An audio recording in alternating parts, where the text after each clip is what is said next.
I see you have clicked on this video to acquire some knowledge on our magical Lich. I absolutely have you covered. I am going to structure this ultimate guide for Vecna into a few categories. First will be who I am, and why you should watch my guide and what you can expect to learn, especially with the recent buffs given to our killer. Then I will demonstrate Vecna's spells, starting with the basics, with some advanced techs and then the niche techs. After we have done that, I will explain which maps are stronger for Vecna, plus some bonus builds to help you get started or some of my personal favourites. I will also go through his recently changed add-ons and which I think are worth running and why. This guide aims to give you beginner-friendly advice as well as higher advanced techs to help compete against higher MMR. If this guide does offer you any improvements, I would love to hear what you liked or how you got on in your own games in the comment section, and a like and subscribe would also be a wonderful bonus. We are live almost daily on Twitch. You can catch me there. The name is Refined Kills, and we would love to have you. With all that said, let's jump into our first category, who I am and why should you listen to me for advice.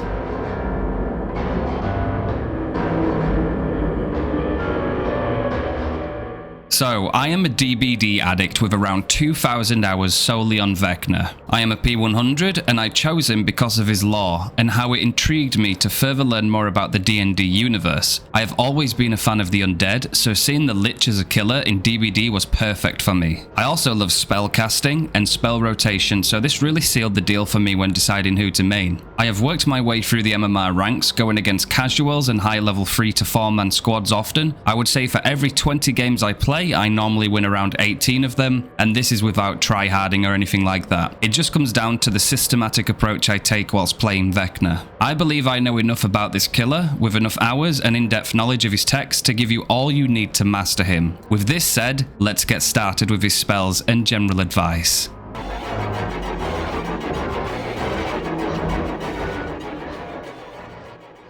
The first spell we will be looking at is Fly. Fly is the spell Vecna uses to travel around the map to both initiate chase and apply pressure. It's equally useful during a chase, but I will touch on that shortly.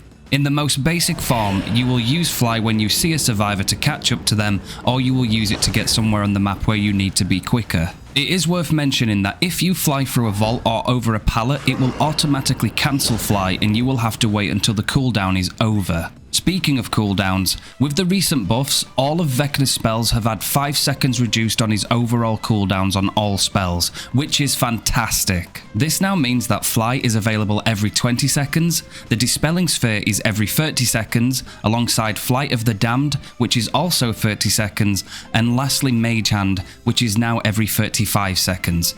You can also use your spells right from the beginning of the trial now, before you had to wait 15 seconds, which made 0 sense. So this is now much better. Fly in its purest form is simply map traversal and catch up to survivor potential, where the more advanced techs start, we will look at now. First we will talk about Fly body blocking tech. This is utilizing body blocking over a pallet when a survivor tries to double back on you. Basically, if a survivor vaults a pallet and then decides to run back and re-vault the same pallet as you fly over it, you can most of the time utilize body blocking.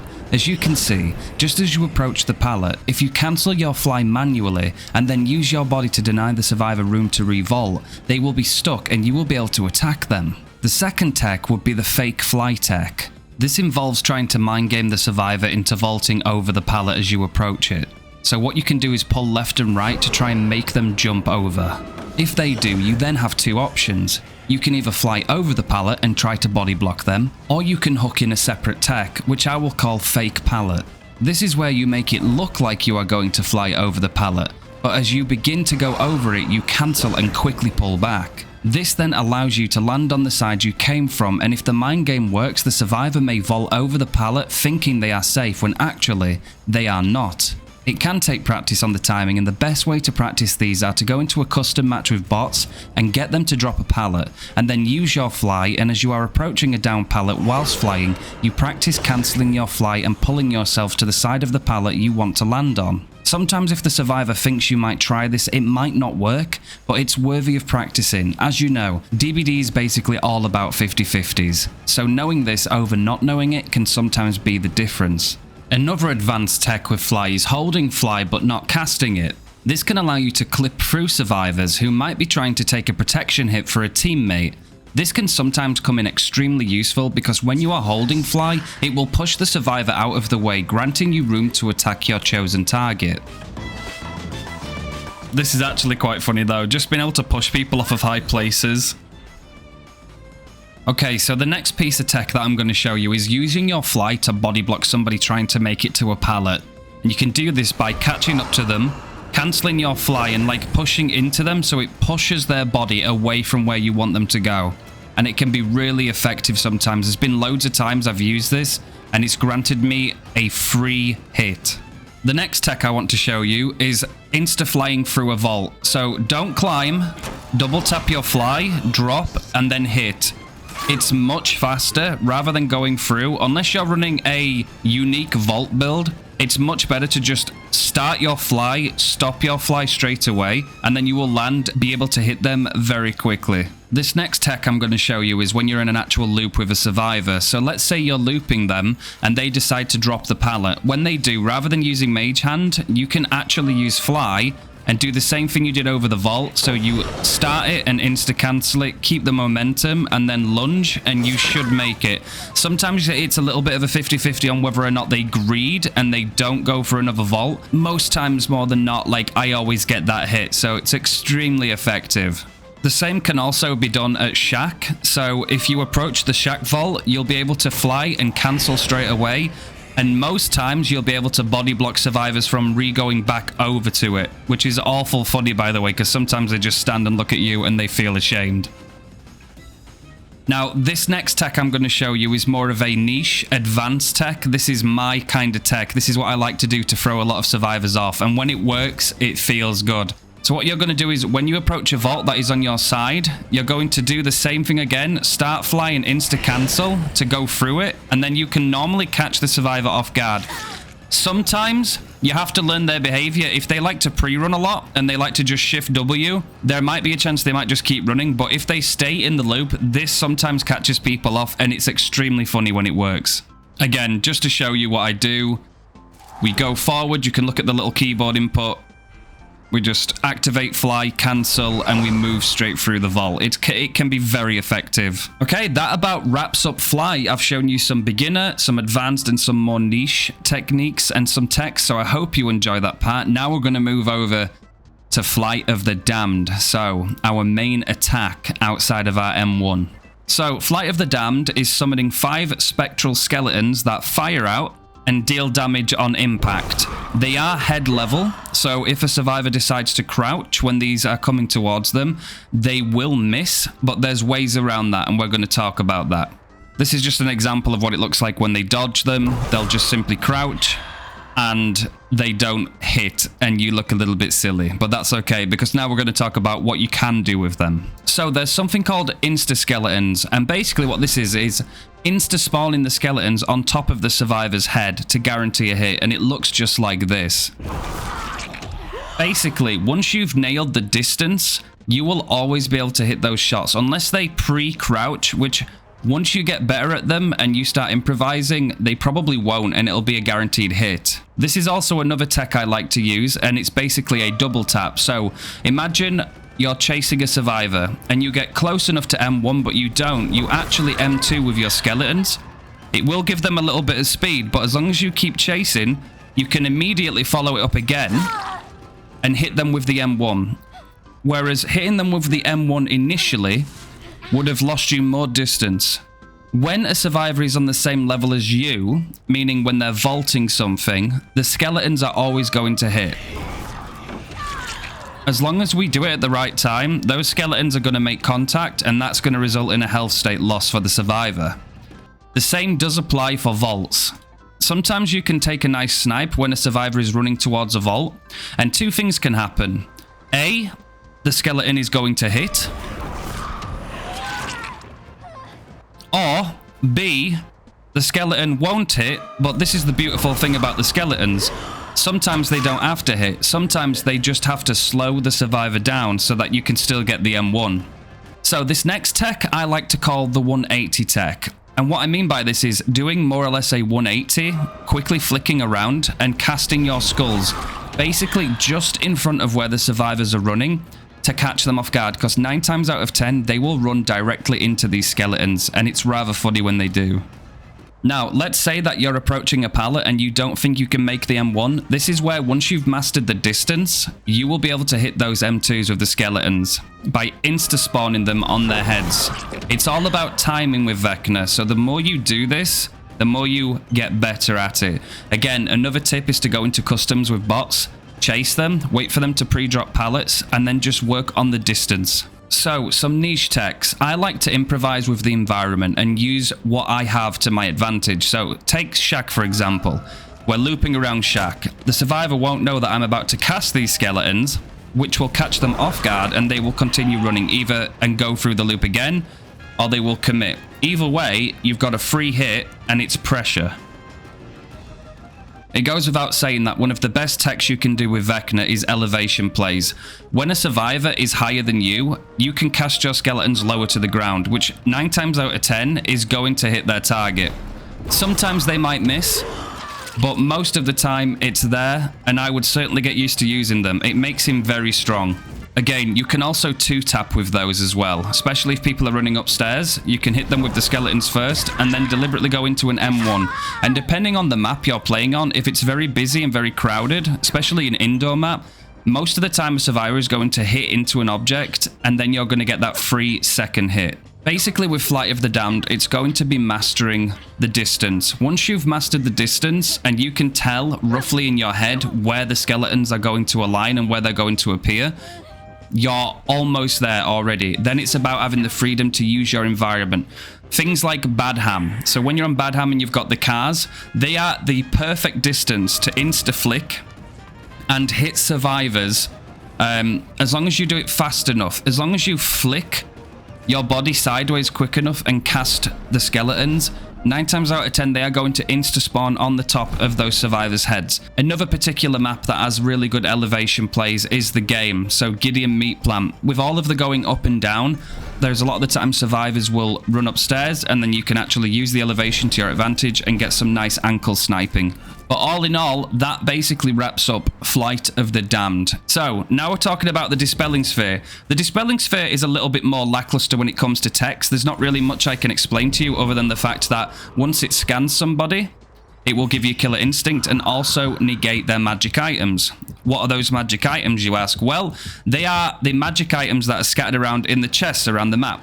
Survivors can roll anywhere from a 1 to a 20. If they roll a 1, the chest will become a mimic and it will bite them, and then they have to go and do skill checks, and if they get one wrong, then they could, end up getting injured. So that's not great. But if they roll a d20, they can end up getting one of 2 very powerful items, either the Hand of Vecna or the Eye of Vecna. The Eye of Vecna isn't as bad because it means that if a survivor rushes out of a locker, they turn invisible, but you can still hit them. If they get the Hand of Vecna, that one's a little bit more of a trouble, because if they rush into a locker, it will teleport them somewhere else on the map.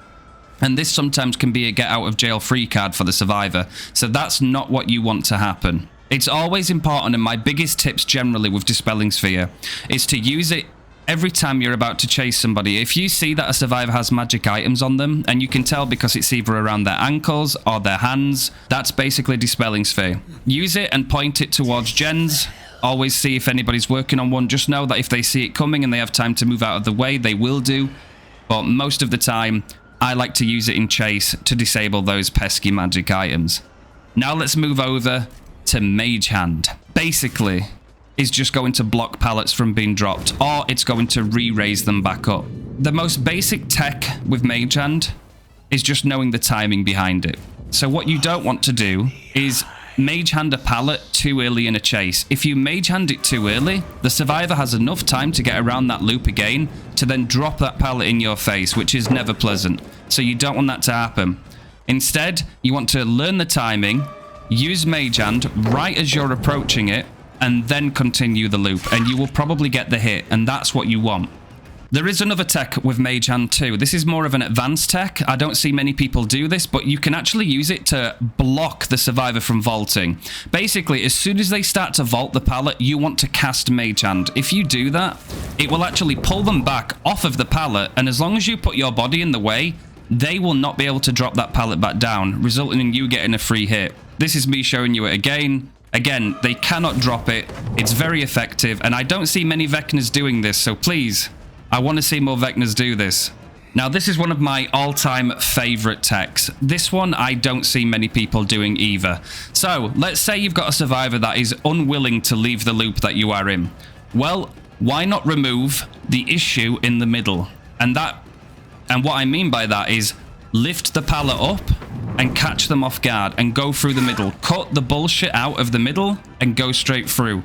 And this usually will just catch the survivor off guard and they'll end up having to run and leave that loop. You force them away and it's extremely effective. That is basically Mage Hand. As long as you can learn these things and pull them all together, you'll have chases that look like this. So let me demonstrate to you how you can incorporate all of your spells in a big loop.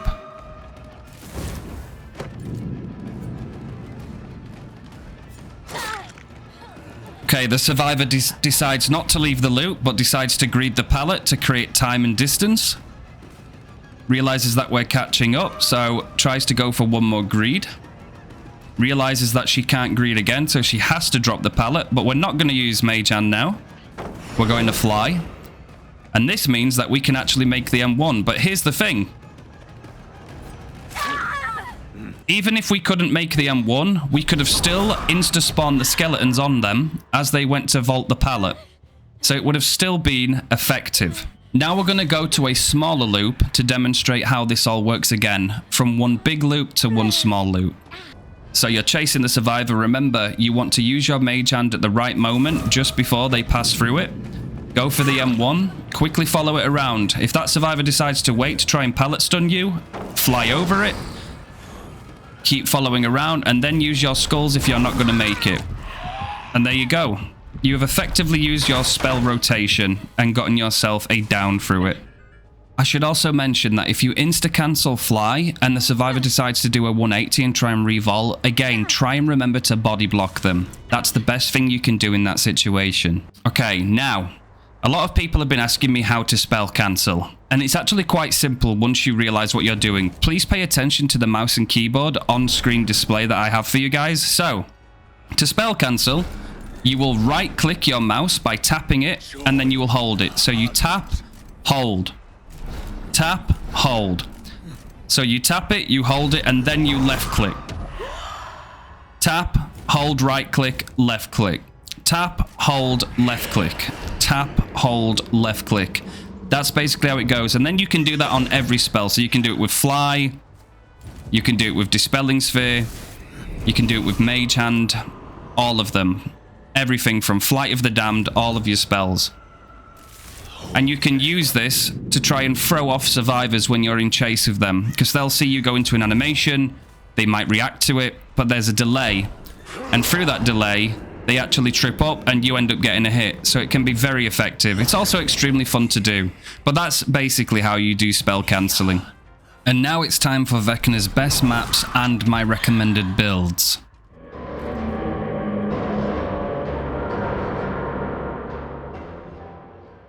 My 3 personal best maps for Vecna, considering elevation plays and his mobility and using techs such as insta-flying over vaults and landing closer to survivors faster, is a multitude between Dead Dog Saloon, because you have the main building that has loads of elevation plays, as well as Killer Shack very close by.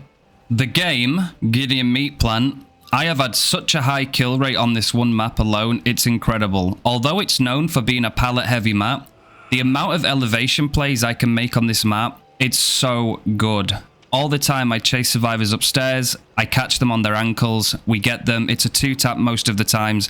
You can even get drop shots as well by dropping through the holes in the floor and executing your skeletons at the right time to get your guaranteed hit. It's so fun. I've always enjoyed playing on the game as Vecna. Definitely recommend it. But my all-time favourite map for Vecna has to go to Midwich. Simply because it's small, all of the lower level from the courtyard can be hit with Flight of the Damned, so anybody can be hit by an ankle snipe. There is loads of opportunities there to strike people, as well as going upstairs to strike people with more elevation plays. It's small, it's scary, and I've always done very well with Vecna on this one in particular map. So I would say Dead Dog Saloon, The Game, and Midwich are Vecna's best maps in the game. Loads of other maps have different areas that are very advantageous for Vecna, and there's a lot of maps as well where you can find yourself in a little bit more of a struggle. But if you've mastered everything I've taught you so far in this guide, you'll always have a big chance of winning. Now, to quickly talk about some builds. So, I've got 3 builds laid out for you. The first build is basically Gen slowdown build. So, the one perk you have for chase is Rapid Brutality. Hitting a survivor with a basic attack gives you 5% haste for 10 seconds. The reason this is important is because when you start to fly, this haste stacks on top of your fly speed. So, because Vecna's fly has already been buffed from 6.9 meters per second to now 8 meters per second, this also stacks on top of that, so it's very good in chase. You also have Dead Man Switch, which means when you hook a survivor, DMS activates. The first survivor that stops repairing a generator causes the entity to block it for 50 seconds, creating a very good slowdown. Grim Embrace, each time a survivor is hooked for the first time, gain a token. When moving 16 meters away from the hook, all generators are blocked for 10 seconds. And upon reaching 4 tokens, when moving 16 meters away from the hook, the entity instead blocks all generators for 40 seconds, and the Obsession's aura is revealed to you for 6 seconds. Very useful, a little bit of aura, and most of the time Grim will end up proccing Dead Man Switch anyway. And then you can also throw on Deadlock. After a generator is repaired, the entity blocks the generator with the most progress for 25 seconds, and you see its white aura during this time. So again, this is some free aura so that you can go to that gen and probably find the survivor that's been working on it. As for build number 2, this one's a little bit more varied, but again, we're pulling in some of the same. The only difference is we've got Bamboozle. So Bamboozle increases your vault speed by 15%, and performing a vault action calls upon the entity to block that vault location to survivors for 16 seconds. So things like Shack become a lot easier to handle, and this is a lot more beginner friendly too. We have Rapid Brutality again to stack with our haste. We have Rapid Brutality again to stack with our fly. We also have DMS again and Grim Embrace. So we've got 2 slowdowns and we've got 2 chase perks. Bamboozle to help close situations down, and Rapid to catch up to survivors even faster. Now, this is my absolute favorite build in the game so far. Please be warned though, it has 0 gen regression, so unless you're comfortable with that, I would not recommend it. But once you are, and if you'd like to give it a try, we have Bamboozle, again 15% faster vault, but we pair this with Superior Anatomy. When a survivor performs a fast vault within 12 meters of you, this perk activates. The next time you vault a window, your vaulting speed is increased by 40%. So these two combined, not only do we block that loop off, we also gain 55% vault speed. Very effective. Then we also have Game of Foot and Furtive. Game of Foot and Furtive go hand in hand, and it's such a beautiful combo. While you are chasing the Obsession, this perk activates. Damaging generators and breaking walls or pallets gives you a 7% haste status for 10 seconds, which is very nice when you do get it. Whenever you hit the survivor with the total most time in chase with a basic attack, they become the Obsession. And this is important because more or less every single time you down your first survivor, they will become the Obsession. So at the start of a match, as soon as you get that first down, they'll become the Obsession if they weren't already the Obsession. This then links in perfectly to Furtive. You become obsessed with one survivor. When your Obsession is hooked, gain the undetectable status effect and a 10% haste for 18 seconds. This is major because 10% haste paired with Vecna's new 8 meters per second fly is devastating. You will be catching survivors so goddamn fast, and it's a pleasure to experience. I really enjoy it. Coming from somebody that's mained Vecna all the time before he got this buff, it's very, very nice. It's such a good build, and I like to pair Raven's Feather with this. So Vecna's new fly duration is 5 seconds, but if you put Raven's Feather on, it becomes 5.5 seconds, further enhancing his mobility.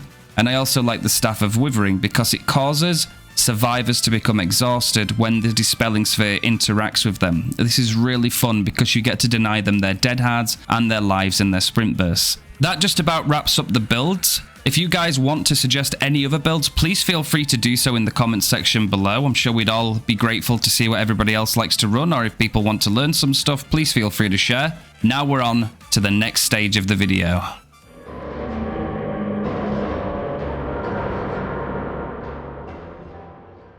So guys, this tier list right now is basically where I'm at with the add-ons after the buffs and nerfs to certain ones.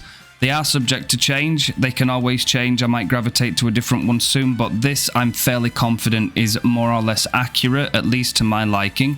I know that sometimes these things are very opinionated and people might have different reasons for thinking something else is stronger, and that's absolutely fine. This is just my tier list for add-ons, but we'll start from the bottom right and we'll work left going up. So, at the absolute dog bottom, we've got Ring of Telekinesis, which is still a busted add-on. I desperately want Behavior to just get rid of it and give us something different. This increases vault speed by 10% for 10 seconds after casting Mage Hand on an upright pallet, but it's basically useless. Next we have the Lantern of Revealing, which reveals the aura of survivors narrowly missed by Flight of the Damned for 3 seconds. This normally isn't that useful, honestly. It's not bad aura, but practically it's not really going to win you many games. Next we have the Crystal Ball, which is the top of the F tier. When a survivor is revealed by Dispelling Sphere, the Killer Instinct effect lasts for an additional 1 second. This again is a joke. Seeing as though that they've actually buffed the Killer Instinct base kit after the Dispelling Sphere has hit a survivor, this is basically a useless add-on. There's absolutely no point. I would never even run F tier add-ons at all. In D, we have the Trickster's Glove, which increases the time Mage Hand holds a pallet up by 0.3 seconds. This used to be half a second, but now it's 0.3. Again, it's more or less useless. I genuinely would not recommend anybody to use this add-on or any of the ones that we've already spoken about up to now. Next, we have Boots of Speed. Casting Mage Hand grants you 3% haste for 2 seconds. Again, this used to be 5% haste, and even then, I never really used it. I didn't think it was that great, and I definitely think it's not that great now. So again, another useless one. Ring of Spell Storing decreases the cooldown of all spells by 1 second. This used to be 2 seconds, which was somewhat viable. Now it's just 1 second, so now it's absolute trash, and there's no reason to run this either. It's not sounding great, but this is why we're starting from the bottom and we're working our way up. Stay with me. Now we have the Potion of Speed, and oh my god, how this killed me. But it's okay, because we body block now. Decreases the period where you cannot attack after casting Fly by 0.1 seconds. So after stopping your fly, you obviously go through a little delayed animation where you can't attack. This used to rectify that problem, but now it basically does nothing. So therefore I would not recommend using it, and that's why it's in D tier. It might help ever so slightly, but is it really going to make a difference? Probably not. Now whenever I utilize insta-fly tech, so we go over pallets and stuff, now I just try and body block survivors before doing anything else. So that's the way to go from now on, I guess. So next at the bottom of C tier we have Glass Eye. Increases the size of the Dispelling Sphere by 2 meters and its movement speed by 10%. This actually isn't too bad now, considering Vecna's base kit Dispelling Sphere has been increased in speed for the first few seconds after it's casted. It's pretty damn good, and this just gives it a nice buff. Next we have Vorpal Sword. Yes, it's an iridescent, but any injured survivor that enters a Dispelling Sphere screams and gains Broken for 30 seconds, and using the Mage Hand spell on a downed pallet breaks that pallet in 3.2 seconds. I don't know how I feel about Vorpal Sword. I do enjoy it, I do think it has its use cases, but to me it's always a little bit more of a meme build kind of add-on, where I like to just catch survivors off guard after they try and vault a downed pallet, but I've casted the Vorpal Sword Mage Hand on it and they're just sort of stood there like what's going on, and then they see my gigantic fist come down and break the pallet.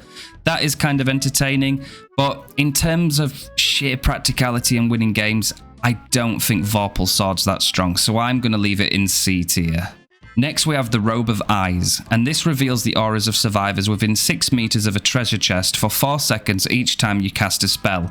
This can actually be really useful for early game, so now that Vecna can use his spells right at the beginning of the trial, if you bring this add-on and send your Dispelling Sphere out at the beginning, there's a good chance you're going to get basically a add-on version of Lethal Pursuer. You probably will see survivors early and you'll get to your first chase even quicker, so this is actually pretty useful. I would definitely recommend giving it a try. Next we have Tattered Headband, and this increases the distance of Flight of the Damned skeletons by 4 meters. So if you're wanting to learn snipes, if you want to try and take people down when they're going to save people off the hook and you want to get those long distance snipes in, this is the add-on for you. Now, at the beginning of B tier, we have the Cloak of Invisibility. and you gain undetectable for 20 seconds each time all of your spells are on cooldown at the same time. This used to be 10 seconds, and that was really bad. But now that it's 20 seconds, it actually has its use cases, especially on indoor maps. You can get quite a lot of value from this. That's why I've put it at the bottom of B tier. Next, we have the Ornate Horn, and this increases the number of entities created by Flight of the Damned by 1, which means you've got a total of 6 skeletons. These can be actually quite useful in getting those elevation shots so that they don't space out too much. That can be very, very good on certain maps when you're going for a lot of elevation plays. Then we've got the Bag of Holding. 2 treasure chests are guaranteed to roll 1 on the dice roll, which can be really useful and also quite memey. Opening treasure chest grants the Oblivious status effect to survivors for 15 seconds. Again, pretty useful and very good at catching survivors off guard and creeping up on them. Then we have the Cloak of Elvenkide. Reduces terror radius by 22 meters while the fly spell is active. Because this has been changed and it used to be 8 meters, it's now way more viable. And actually, unless they have the magic item that can show your fly, which all the time they might not, you can get away with a lot of stealth attacks, which might lead into some very fast downs. That's why I think this is worthy of a higher slot. Now we have the A tier, the Iridescent Book of Vile Darkness. Using fly to pass through any vault will block that vault for 45 seconds, and lowers the number of skeletons from Flight of the Damned by 3, which means you only have 2, and it lowers them to the ground. So, see, I don't really use the Iridescent Book of Vile Darkness. I understand why some people do, but I think Vecna has more potential without using this book. Because you have more flexibility and control over your skeletons, you can actually make elevation plays, you can insta-spawn better, and you're not chained or bound to a book, an add-on that's more rare in the Blood Web. And I think because I've gotten used to running Vecna without that, I've really come to thank myself. Does it have its use cases? Absolutely. Is it strong? It can be, yes. But do I absolutely need it? No. I think it takes away more fun than it should. And yes, fun also can translate into winning mini games. When you're making a lot of elevation plays with Vecna's standard skeletons, you do that because you already know that they're higher up. So when you're going up objects and you're going up stairways, that's the way you try and aim them. When you're using the Iridescent Book of Vile Darkness, you have to already be on that level to cast those skeletons to get those plays, and you've got less. I know that you can bring the Ornate Horn to increase your skeletons back to 3, but they're still extremely spaced out, so you're relying a lot more on luck as opposed to practicality. So that's the reason I don't put it any higher. I do, however, like how it blocks vaults for 45 seconds. It's basically a mega buffed bamboozle. Aside from that, I think it's still pretty strong, and it has its use cases, but I wouldn't want to become dependent on it. Next, we have the Pearl of Power. This is the only cooldown reducing add-on that I have decided to put high up, just because it still is somewhat viable, and Vecna still benefits from cooldowns. It is 2 seconds now, so if you hit a survivor with a basic attack, it will reduce your spell cooldowns by 2 seconds, which is still something. That still makes your fly every 18 seconds if you get a hit, so that's pretty useful. I think if you're going to use one, it has to be the Pearl of Power. Then we have the Pocket Butcher, as I've come to call it. It's the Sloppy Butcher, but the add-on version. The Dragon Tooth Dagger. Applies hemorrhage and mangled status effects to survivors hit with a basic attack while holding a magic item for 60 seconds. This is so good because usually you've got to put the perk on for this, and we don't want to waste a perk slot, so we just bring the Dragon Tooth Dagger. However, you might say, refined. It's only when they're holding a magic item. 9 times out of 10, every single survivor you hit when you play Vecna is going to be holding a magic item, so you are always more or less going to get value from this add-on. I very much recommend using it to apply extra pressure. And my choice, currently, as it stands right now, for S tier add-ons for Vecna, is Raven's Feather and the Staff of Withering. Raven's Feather increases duration of the fly spell by 0.5 seconds, which means you fly for a maximum of 5.5 seconds at 8 meters per second. It greatly enhances and buffs Vecna's mobility. I absolutely love it. I am flying for days. It truly is Vecna Airlines through and through, and it allows me to get to those places I need to be on the map where other stronger movement characters would have been able to get there way easier, but now I'm able to join in on that. So I think it's very, very good with Vecna. And then the Staff of Withering survivors who are caught in the Dispelling Sphere become exhausted for 30 seconds. This not only will deny their magic items from working, but also exhaust them. So the fact that we can take away people's dead hards, lives, sprint bursts is absolutely phenomenal because it's built into his kit, and I absolutely love it. This is my take on the add-ons as it stands. If they change, I would be sure to let you guys know, and I'll do an update video or something. But as it stands, this is where I sit with the add-ons, and I think I've been fairly accurate and fair with them too. If you have any different changes, if you think some deserve to be higher or lower, please let me know. There's no right or wrong. I actually really enjoy people coming up with different reasons behind things, and I'm always eager to learn myself, even still, after playing so much Vecna. So that about finishes off the add-ons section of the video. Which means it's time for me to finally say thank you so much for your continued support for the goated DBD community that we are building up. I am so thankful for all the subscriptions, all of the love. I would emphasize one more time, if you want to see me live playing Vecna, if you want to come and ask me for some tips and tricks or any suggestions or advice, please come on over to Twitch, Refined Kills. I would be more than happy to help you out, and please feel free to just lurk and watch away. We have an amazing community building up over there, and we also have a Discord server as well if you're interested. Links are in the description. Please remember to like, subscribe, comment, all that good stuff, and I hope something inside this video taught you something that you can take away with you. Thank you so much, take it easy, and I'll see you in the next one.